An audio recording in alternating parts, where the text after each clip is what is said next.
नमस्कार। Government college Bhadra से मैं Manpreet Singh. BA part second में हम जो पोएम पढ़ रहे थे द लोटस ईटर्स, उसका ये सेकंड पार्ट है। हमने अभी तक जो पढ़ा था वो थर्ड स्टैंजा के फिफ्थ लाइन के एंड तक हमने पढ़ा था। अब सिक्स्थ लाइन जो है, जो ब्लू कलर में है, वहाँ से हम शुरू करेंगे। तो अब तक हमने पढ़ा था कि जो पोइट हैं Tennyson, he was describing the images, the scenery that was beholden, that was seen by Odysseus and his fellow companions when they reached on the land of the lotus eaters. Next क्या होता है जब वो उस धरती पे पहुंचते हैं और क्या कुछ है वहाँ पे। लाइन अगली है, a land where all things always seem the same. एक ऐसी धरती जहाँ सब कुछ ऐसे है जैसे कि सेम का सेम हो, वैसे का वैसा पड़ा हो सालों से। उसमें एक एनर्जी की कमी है, एक्टिविटी की कमी है। There is no action, everything seems inactive, everything seems passive, and everything seems lethargic and full of inactivity. And round about the keel is, as you know, keel is a part of a boat or a type of ship. Round about the कील, उस कील के आसपास, ये मान लीजिए कि उस पतवार के आसपास, विद फेसेस पेल, पीले पीले चेहरों वाले। कौन? Dark faces, pale against the rosy flame. थे तो वो डार्क, उनका कम्प्लेक्शन जो था वो चेहरे तो उनके डार्क थे।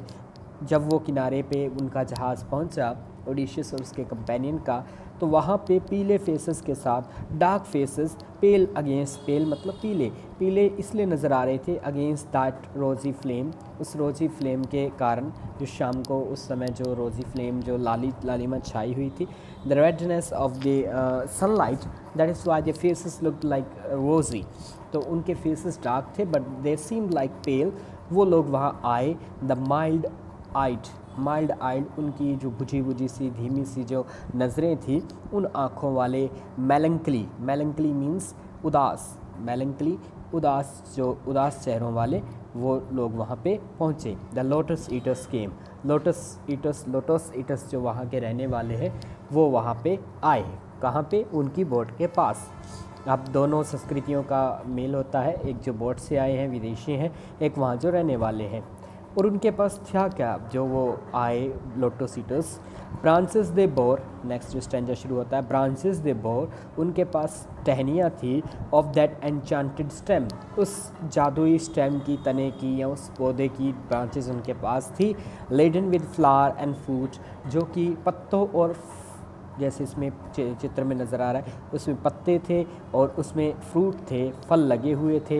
Whereof they gave to each, जो उन्होंने क्या किया, उसके बाद उन्होंने हर किसी को एक एक वो ब्रांच टहनी दे दी। But whoso did receive them, लेकिन जिसने भी उन टहनियों को रिसीव किया, whoever did receive those stems, did receive those branches and taste, जिसने भी उन्हें टेस्ट किया, to him the gushing of the wave, जिसने भी उसे टेस्ट किया, खा के देखा उन पत्तों को, फूलों को, to him, उसके लिए, the gushing of the wave, हवा का जो बहाव था, गश थे जो झरोखे थे, far away did seem to moan and rave on alien shores, उसे ऐसे लगता था जैसे आवाज़, ये जो हवा के झोंके हैं वो पास में ना बह के दूर, far away did seem to moan, जैसे कोई दूर कहीं विलाप हो रहा हो, एंड रेव, और दूर कहीं शोर मचा रहे हों, ऑन एलियन शोर्स, विदेशी अनजान किनारों पे, वहाँ पे वो आवाज़ आ रही हो, इतने दूर नज़र आने लगे जो पास में हवा बह रही थी। यानी एक प्रकार का उन्हें नशा होने लगा, अ ट्रांस लाइक कंडीशन, एक उस प्रकार की मदहोशी सी उनके ऊपर छाने लगी। Just as they ate those food and leaves, जैसे उन्होंने वो पत्ते और वो फल खाए, वैसे उनके ऊपर असर होने लगा। And if his fellow spake, जब कभी स्पेक, उसका जो साथी अगर बोला, ये पुराने स्टाइल में लिखा हुआ है स्पीक का सेकंड, तो जैसे ही कोई उनका साथी बोलता भी था, ऐसा उन पे ऊपर मदहोशी छा गई, इस प्रकार की उनकी ट्रांस लाइक सिचुएशन हो गई कि व्हेनेवर देयर फेलो स्पीक, जब भी उनका कोई साथी बोलता था, did speak, his voice was thin, उसकी आवाज़ पतली सी उन्हें फील होती थी, as voices from the grave, जैसे कि कब्र में से आवाज़ें आ रही हों। And deep asleep he seemed, और वो बोलने वाला ऐसे लगता था जैसे किसी डीप अस्लीप, गहरी नींद में सोया हो। ऐसे लगता था कि वो किसी गहरी नींद में सोया हुआ बोल रहा है या बात कर रहा है। येट ऑल अवेक, हालांकि वो जगा हुआ था, लेकिन ऐसा प्रभाव था उन पौधों को खाने का, उन पत्तों को खाने का, उन लोटस ईटर्स के, लोटस जो थे वो पौधे जो थे उन्हें खाने के बाद ऐसा ट्रांस लाइक मदहोशी छा गई, इस प्रकार का नशा हो गया। दे वर अजंटेड बाय द क्वालिटीज़ और the properties of those fruits and those leaves that they could not perceive the reality.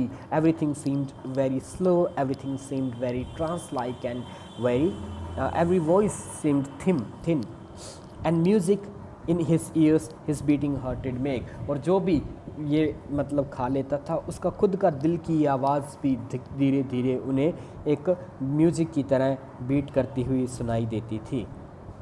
They set them down, उन सबको उन्होंने बिठा दिया अपॉन द येलो सैंड। जो नाविक आए थे Odysseus and his companions, they were seated down by the natives of that island. Natives जो वहाँ के आइलैंड के रहने वाले थे उन्होंने उन सबको सेट देम डाउन, उन सबको बिठा दिया।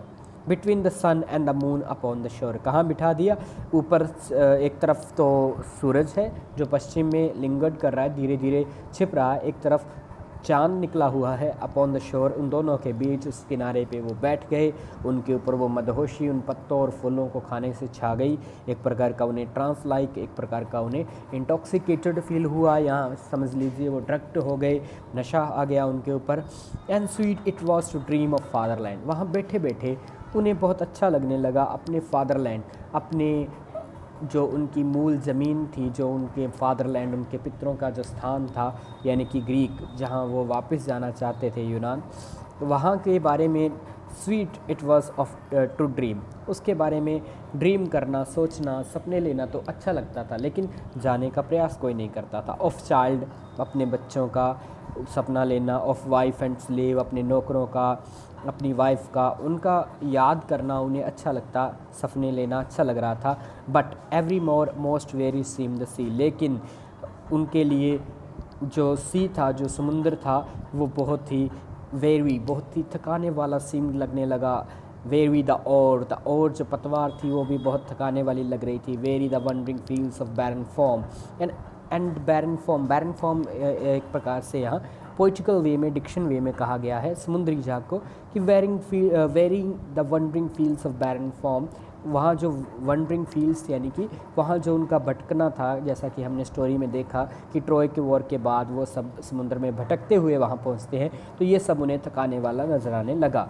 It was the effect of the trance like situation that was generated by lotus plant. Then someone said, तब किसी ने उनमें से एक ने कहा, किसी एक ने कहा, वी विल रिटर्न नो मोर, हम अब वापस नहीं जाएंगे।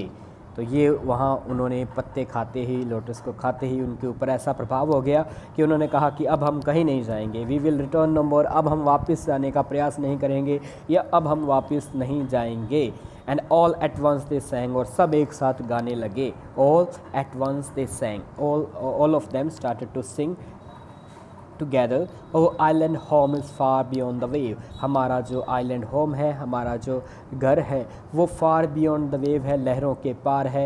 we will no longer roam, अब हम और नहीं भटकेंगे, हम उस घर की ओर नहीं जाएंगे, हम यहीं पड़े रहेंगे। इन पत्तों को खाने के बाद ऐसा उनके ऊपर असर होने लगा। तो ये जो चैप्टर है ओडेशियस, जो होमर के लिखी हुई सेकंड एपिक है, उसमें से एक स्टोरी को लेके टेनिसन ने बहुत ही अच्छे तरीके से इमेजेस को शब्दों में बांधते हुए, इमेजेस को क्रिएट करते हुए विद हिज वर्ड्स, उसने इस स्टोरी के, इस पोएम के फर्स्ट पार्ट में ये चित्रण किया है। इसके बाद सेकंड पार्ट जो शुरू होगा वो कोरिक पार्ट होगा, जिसमें वो सब गाने गाएंगे, गाते हुए ये बताएंगे कि क्यों ज़िंदगी में पड़े रहना, आलस्यपूर्ण जीवन, बिना कुछ किए रहना ज़्यादा बेहतर है इधर उधर भटकने से, दुख सहने से। तो ये जो है ये सेकंड पार्ट था इस पोएम का। टोटल वीडियो नंबर 3 थी। नेक्स्ट वीडियो में हम इसके अगले पे विचार करेंगे।